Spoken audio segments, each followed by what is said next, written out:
Hello, my name is Janet Harper. I'm 32 years old.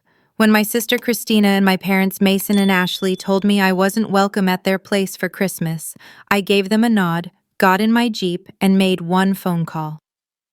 By the new year, I'd canceled every cent of their lease payments. They thought they could push me out, favor Christina, and keep taking my money, but I was done being their fallback. You're not gonna believe what happened next. If you're watching, let me know where you're tuning in from. Drop it in the comments, hit that subscribe button, and give this a like. I was at my parents' house in Tucson, sitting at their dining table, the same one we'd had since I was a kid. I was trying to keep things light, said I could make my pecan pie for Christmas. You know, the one with the bourbon crust you all loved. Christina, you said it was the best you'd ever had. My words just sat there, no one picking them up. Christina was scrolling her phone, her silver bracelet glinting under the kitchen light.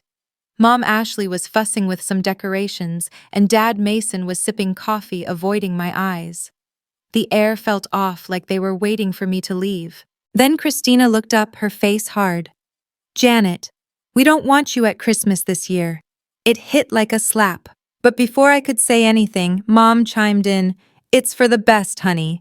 Christina's hosting, and we want it to be her moment." Dad nodded, not looking up from his mug. "It's her time to shine, Janet. You understand?" I stared at them, my family, the people who were supposed to have my back. "What do you mean, her moment?" I asked, keeping my voice steady.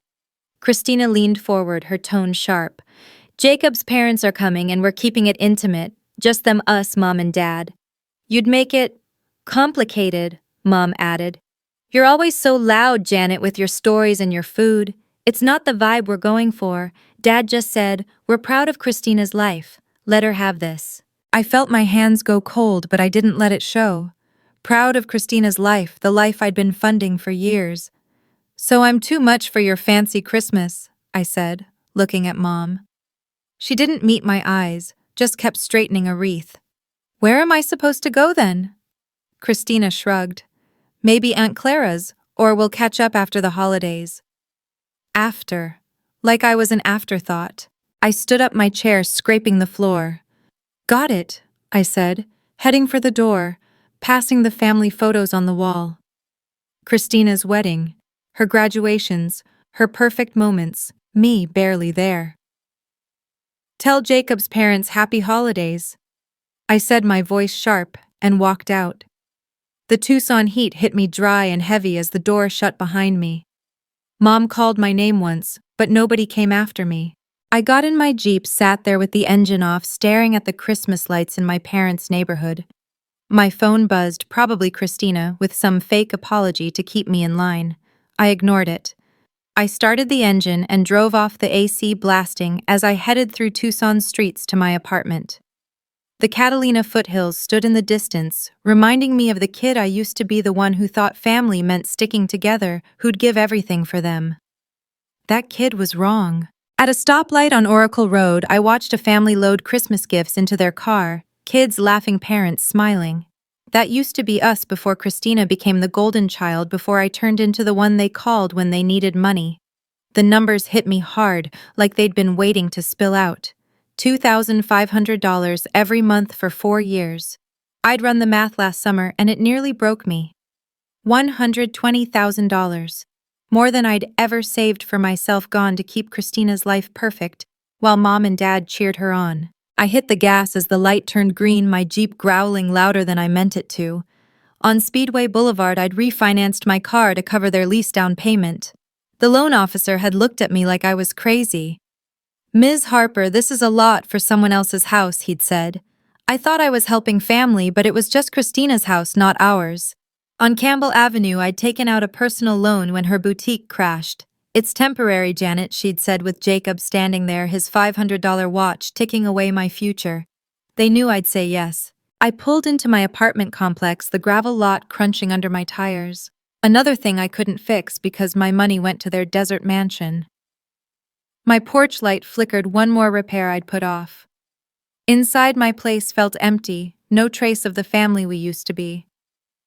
My phone rang again, Jacob this time, probably ready to explain why I didn't fit in with his parents' classy holiday. I'd been waiting for this. I answered after a few rings, letting him stew. Janet, he said, his voice all smooth like when he needed me to cover their cable bill. I heard about the Christmas thing. It's not personal. Not personal, I said, leaning against my counter still in my jacket. My own parents and sister just told me I'm not welcome because I don't fit Christina's vibe. Sounds pretty personal. Look, my parents want a certain kind of holiday, he said. They're into art politics, quiet dinners. You're different. I could hear bags rustling, probably Christina, buying more stuff with money that should have gone to their lease. Different how, I asked. He hesitated. Your loud stories, your spicy food, it's not their thing. They're refined, Janet. Mom speaks 3 languages. Dad's a Yale grad. So my catering business, my employees, my taxes paid, none of that counts because I'm not fancy enough. I said, my voice steady but sharp. You ate my food every weekend when Christina's boutique tanked. He sighed. We appreciated it then, but this is different. No, it's not, I said. You and my family think Christina's the star, and I'm just the bank. He got defensive. Don't make this about favoritism. Your mom and dad just want what's best for Christina. That hit harder than anything. What's best for her, I said. What about me? You're tough, Janet. You don't need the spotlight like she does. I laughed cold. Jacob, you just said my parents are choosing her over me. We're done here.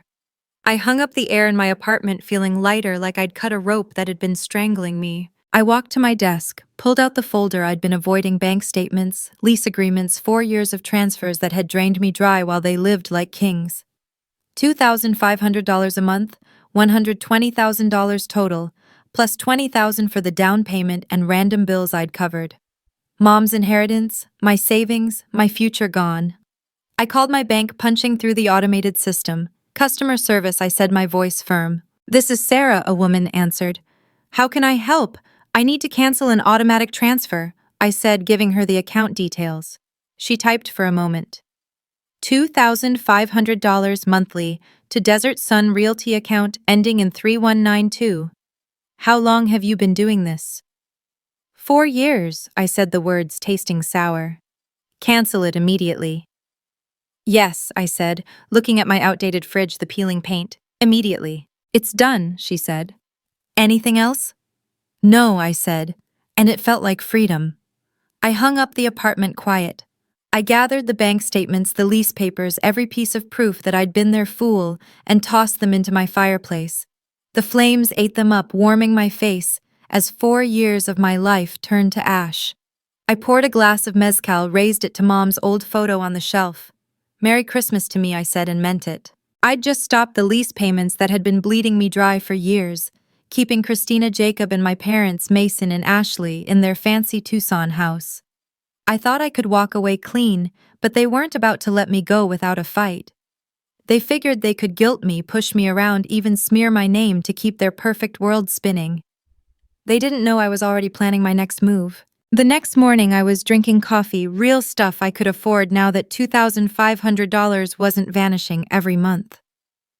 My phone rang at 10:30 sharp, Christina's name on the screen like a storm warning. I set my mug down, ready for whatever she was about to throw at me. Janet, she said when I answered, her voice tight like she was barely keeping it together. You need to pick up Jacob's parents from Tucson International.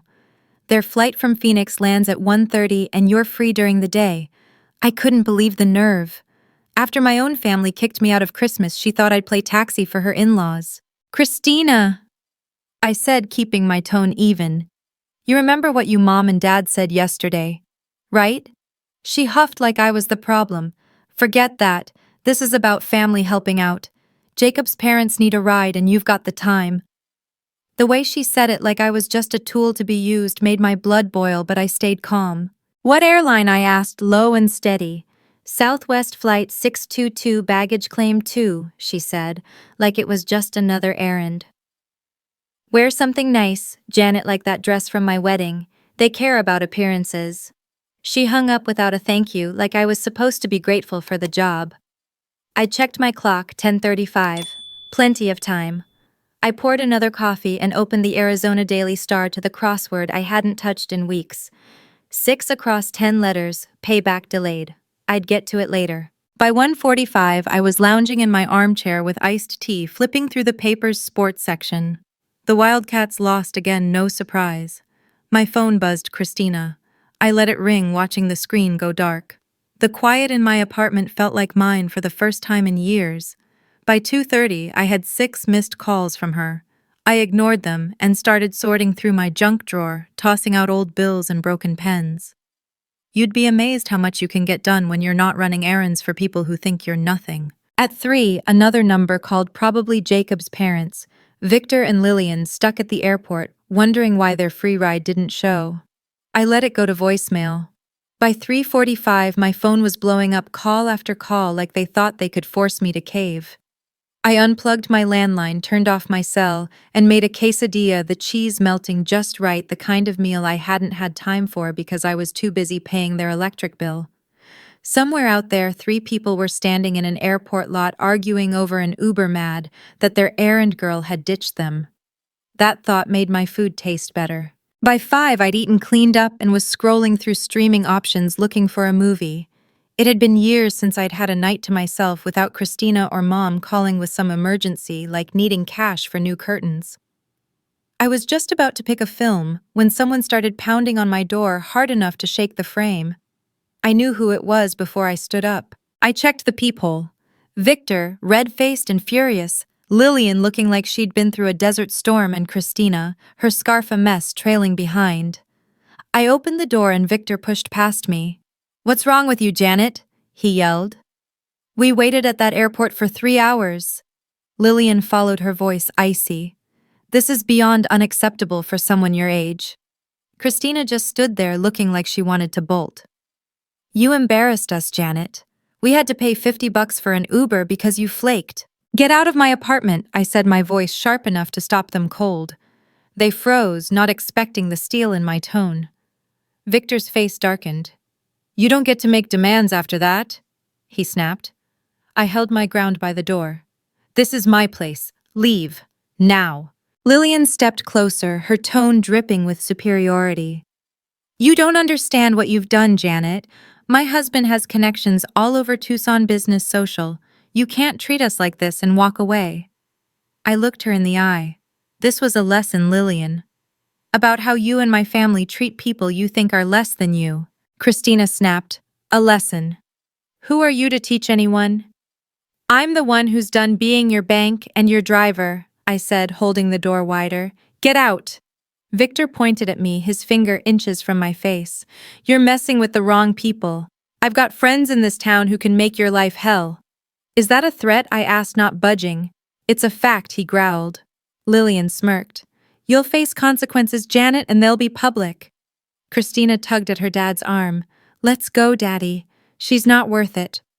They stormed out, Victor muttering, "You'll regret this." I locked the door, the apartment feeling cleaner without them. Their threats lingered, public consequences, connections, but I was already thinking bigger. They'd crossed a line and I wasn't backing down. 3 days later, I was drinking coffee, flipping through the Arizona Daily Star, when I saw my face on page 2. The headline hit hard: "Tucson businesswoman abandons in-laws at airport during holiday rush." My catering website photo, grainy and unflattering, stared back. The story said Victor and Lillian Ramsey, visiting their son-in-law for Christmas, were left stranded at Tucson International Airport for hours when family member Janet Harper failed to show. The couple in their early 60s waited in chilly conditions as holiday crowds surged. "We were shocked," Victor, a retired real estate mogul, said. "We called her repeatedly, but she never answered. We paid for an expensive Uber in a chaotic mess." The article made me sound unhinged, like I had a history of erratic behavior. No mention of how Christina, Mom, and Dad had banned me from Christmas, nothing about the $120,000 I'd paid for their life. The weather that day, 60 degrees and clear. The byline was Laura Bennett, lifestyle editor, someone I didn't know but could guess was tied to Victor's network. I read it again, my coffee going cold. This was no accident. Victor had used his connections to plant this story, and my parents and Christina had to know about it. They thought they could shame me into crawling back, but they'd screwed up. They went public, so I could too. I grabbed my laptop and started digging. Victor Ramsey, retired real estate big shot, Tucson Country Club board member. Lillian's Instagram was all fake perfection charity galas, Sedona trips tagged blessed. Christina's posts showed off our house, the kitchen I'd paid for, dinners I'd covered. One post from last week, ready for the perfect Christmas with family. My parents even commented, "So proud of you, sweetheart, not a word about me." Jacob's LinkedIn had a new connection, Laura Bennett, the reporter. I cross-referenced local directories and found 3 mutual contacts between Victor and Laura's editor. This was a planned hit. I started a document, not some whiny rebuttal, but a record of everything. 4 years of bank statements, $2,500 a month, $120,000 total. $20,000 for the down payment, $15,000 for the kitchen. I printed receipts, screenshots of Christina's posts, the article marked with red ink calling out their lies. By the time I was done, I had a folder heavy with proof of how they'd used me while my own family favored Christina. I checked my calendar, December 18th, 7 days until Christmas. 7 days to make them face the truth. My folder was ready: bank statements, receipts, screenshots proving I'd funded Christina, Jacob, and my parents' Tucson lifestyle while they pushed me out. They'd tried to bury me with that newspaper article, making me the villain for ditching Jacob's parents at the airport. But Christmas Eve was coming, and I was about to crash their perfect holiday with the truth. I spent days preparing, not as the Janet who let her family walk all over her, but as the woman who'd built a catering business from nothing. My laptop was open to Victor's profiles, Lillian's fake Instagram life, Christina's posts about our house, and Jacob's LinkedIn, tying him to Laura Bennett, the reporter behind the hit piece. They'd underestimated me, gone public, and left a trail I could use. Christmas Eve. December 24th was my day to strike. I organized my evidence like I was building a case. 4 years of bank statements, $2,500 a month, $120,000 total. $20,000 for the down payment, $15,000 for the kitchen remodel, plus utility bills I'd covered. Screenshots of Christina's posts, new jewelry, Sedona trips, Christmas decorations I'd paid for. The newspaper article marked in red lie by Victor's weather claims false by their erratic behavior accusations. I made 12 copies, one for each guest at their Christmas Eve dinner, based on Christina's Facebook post, hosting 12 for an unforgettable holiday. I wore my best blazer, the one from Mom's memorial, ready to demand respect. At 6:30, I drove to their Oro Valley house, the place glowing with lights, cars lining the street.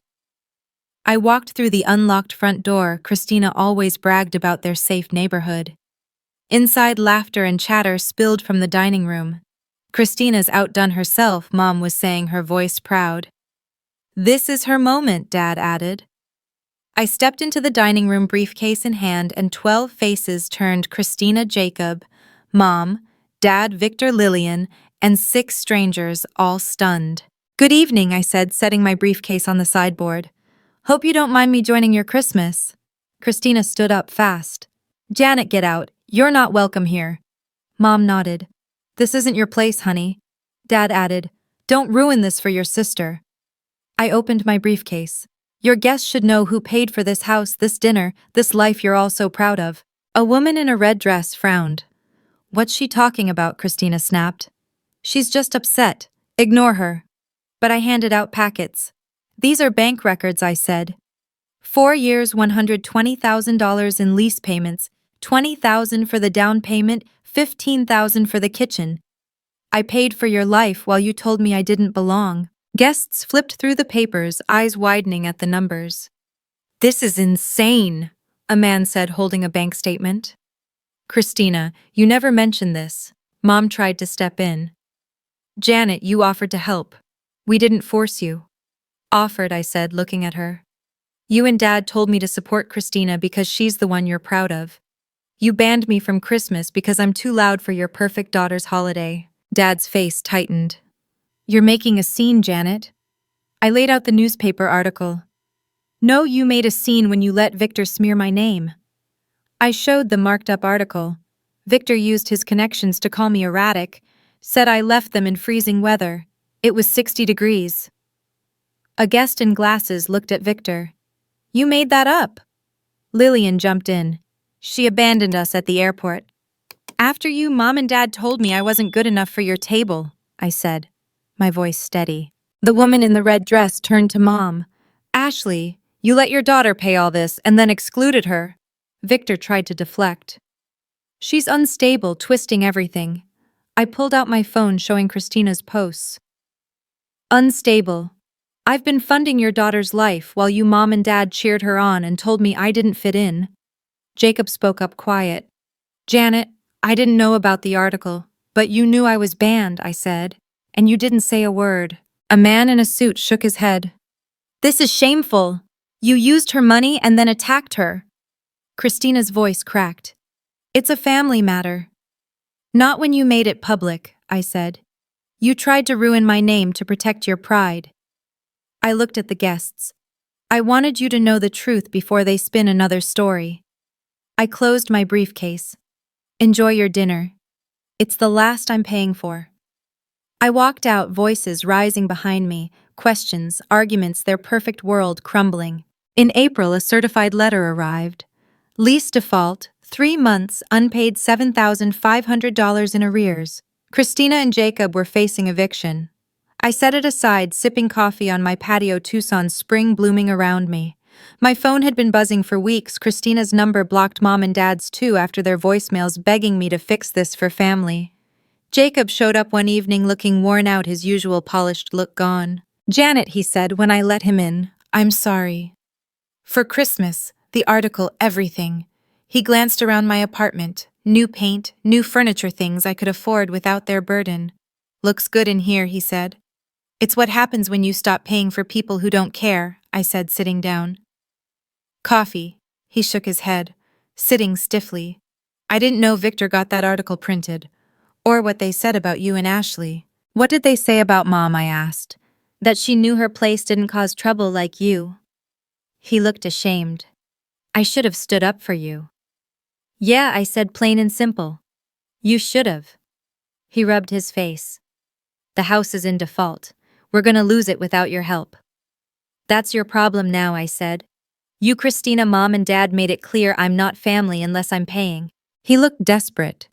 Can we start over? You asking me to pay again? I asked. His face fell. We're losing everything. Christina's confidence, my parents' respect. You'll figure it out, I said. Like I figured out how to spend Christmas alone while you all celebrated without me. He teared up quiet. I lost you, didn't I? You didn't lose me, I said. You, Christina, Mom and Dad chose her over me. That's the difference. Any chance for forgiveness, he asked. I forgave you already, I said. But that doesn't mean going back. It means you earn respect. Not expect my money. It means standing up to Christina, your parents, even mine, if they try to push me out again. He nodded. Getting it. The house. Not my problem, I said. He left looking lighter, like he'd needed to hear it. I poured a mezcal, stepped onto my patio. Tucson's cacti were blooming, the air warm with new beginnings. Aunt Clara texted dinner Sunday, kids miss you. I smiled, typed back, I'm there. Real family wanted me, not my wallet. I was done paying for the rest. If you liked this story, please like this video, subscribe to the channel, and share your impressions of this story in the comments. To listen to the next story, click on the box on the left. Thank you for watching.